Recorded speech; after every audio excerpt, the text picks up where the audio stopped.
Leader యొక్క మా leader అడుగు పెడితే జనం ఏ రకంగా వస్తుందో ఒకసారి చూడు. ఈరోజు పల్నాడులో, నిన్న మన ఒంగోలు జిల్లాలో, మన అనంతపురం జిల్లాలో, ఆ ముందు రోజు కర్నూలు జిల్లాలో ఎక్కడికి పోతే ఎక్కడ ఆయన అడుగు పెడితే ఆయన జనం ప్రపంచంలా వస్తున్నారంటే కారణం ఏంది? అటువంటి వ్యక్తిని పెట్టుకొని నువ్వు సైకోగాడని పిలుస్తావా? ఏ ధైర్యంతో నువ్వు మాట్లాడుతున్నావు నాకు అర్థం కావడంలా.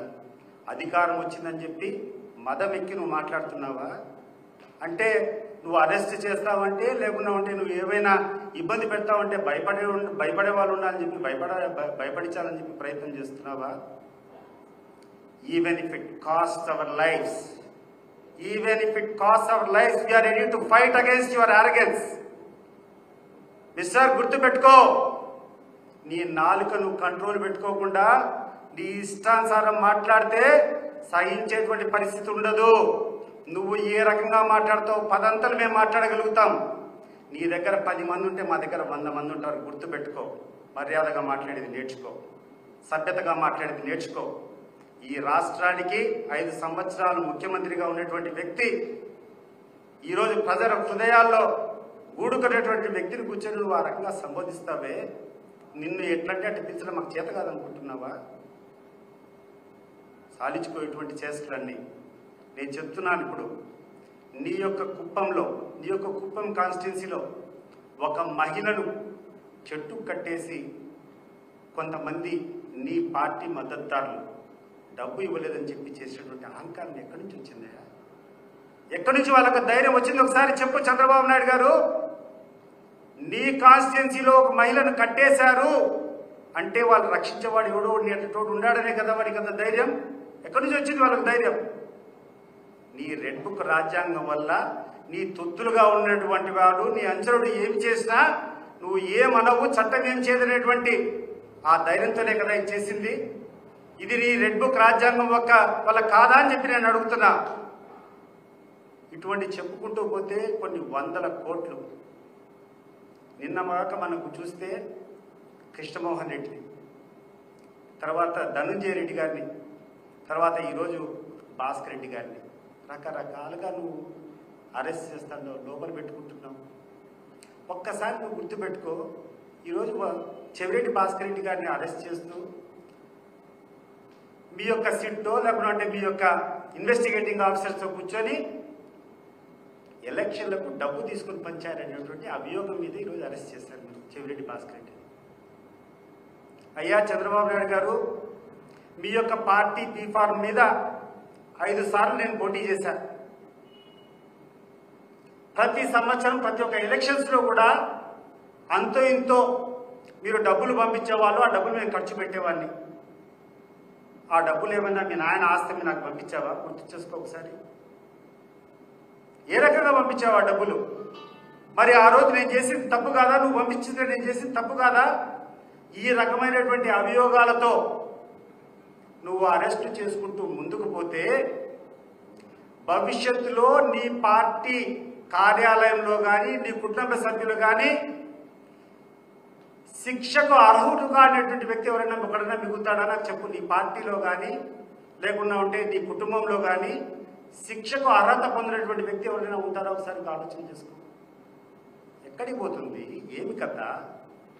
ఈరోజు చెవిరెడ్డి భాస్కర్ రెడ్డి యొక్క గన్మెన్ను తీసుకుని పోయి చితకబాతారు, లోపలేస్తారు. జగన్మోహన్ రెడ్డి గారికి విశ్వాసపాత్రులుగా ఉన్నటువంటి ఓఎస్డీ కృష్ణమోహన్ గారు తీసుకుని పోయి లోపలేస్తావు. అసలు ఏం జరుగుతుంది ఈ రాష్ట్రంలో?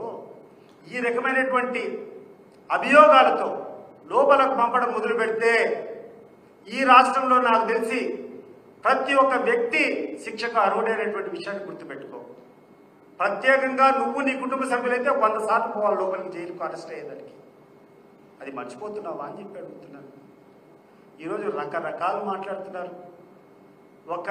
ఒక వ్యక్తి చనిపోయి వాళ్ళ కుటుంబ సభ్యులు ఆయన విగ్రహాన్ని ఆవిష్కరించుకుంటే జగన్మోహన్ రెడ్డి ఆడికి పోతే ఆ జనాన్ని చూసి ఓర్వలేక మీలో చెమటలు పట్టాయి, కారిపోతుంది మీకు. పోయి ఒక్కొక్క మినిస్టర్ కూర్చొని స్టేట్మెంట్ ఇస్తాడు. అతను ఏదో బెట్టింగ్లకు పాల్గొని డబ్బులు పోగొట్టుకొని చనిపోయినాడని. ఇంకొకటి కూర్చొని ఏదో అవలక్షణాలు నింపానని చెప్తాం. సిగ్గు ఉందా మీకు అని చెప్పి అడుగుతున్నా.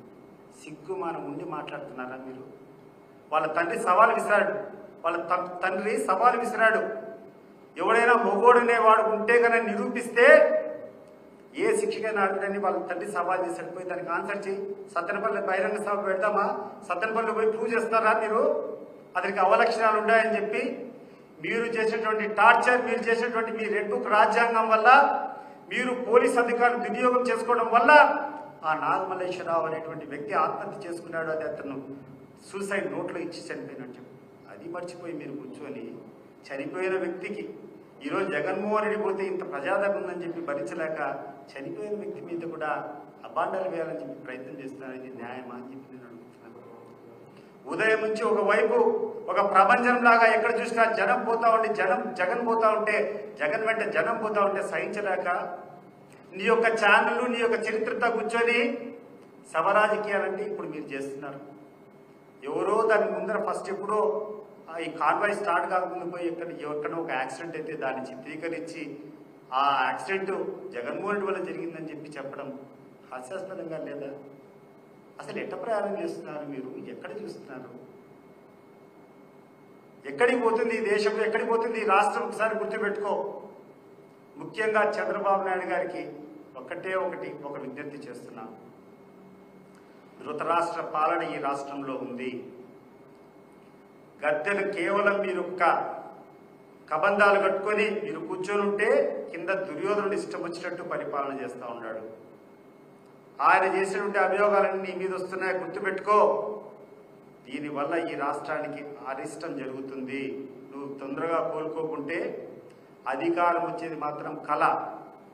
6 100 6 ఆకాశం నేలైనా, నేల ఆకాశమైనా నువ్వు అధికారంలోకి వచ్చేది 0% ఛాన్సెస్. దాని గురించి ఆలోచన పెట్టుకోవద్దు. ఒక్కదాని గురించి ఆలోచన పెట్టుకో. ఒక మంచి వ్యక్తిగా నిష్క్రమించేదానికి ఆలోచన చేసుకో. చరిత్రలో పలానా ఆయన ఉన్నాడంటే కనీసం గౌరవనీయుడు, గౌరవస్తులు అని చెప్పేటువంటి ఆ ఐడెంటిటీని నిలబెట్టుకోవాలి తప్పితే నువ్వు చేసేటువంటి విధానాలు అమలైతే అంతిమ దశలో నీకు మిగిలేది చరిత్ర పుటల్లో నీకు స్థానం కూడా ఉండదని చెప్పి విజ్ఞప్తి చేస్తున్నాను. ఇంకోటి లోకేష్ కూడా చెప్తున్నా, నువ్వు ఏదేదో సాధిస్తా, ఏదేదో చేయాలనుకుంటావు. What are you after all?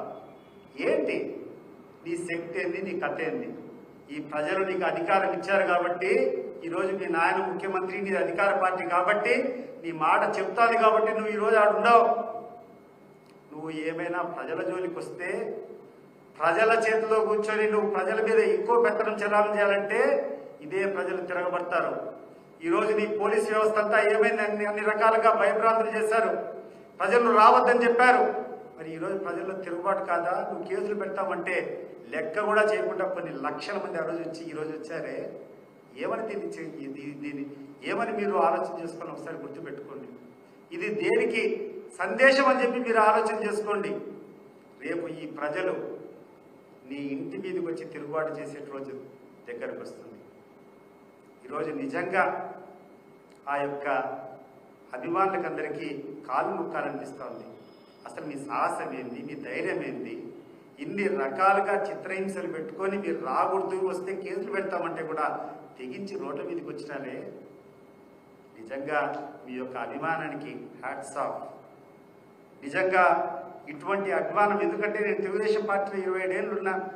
అధికారం లేనప్పుడు చంద్రబాబు నాయుడు గారు ఎప్పుడైనా సభలు పెట్టాలని చూస్తే మేము కూర్చొని ఒక కళ్యాణ మండపం, ఒక 1000 మంది పట్టేటువంటి కళ్యాణ మండపాన్ని నింపాలనుకుంటే అన్ని కాన్స్టిట్యున్సీల్లో కూడా తీసుకొని నువ్వు ఒక 10 వాహనాల్లో రా, నువ్వు ఒక 10 వాహనాల్లో రా అని చెప్పేసి ఒక 1000 మందిని జమ చేసుకుని అడిగిపోతే పట్టుమని ఆయన మీటింగ్ మొదలుపెట్టే టైంకు ఖాళీ కుర్చీలు కనిపెట్టేటువంటి.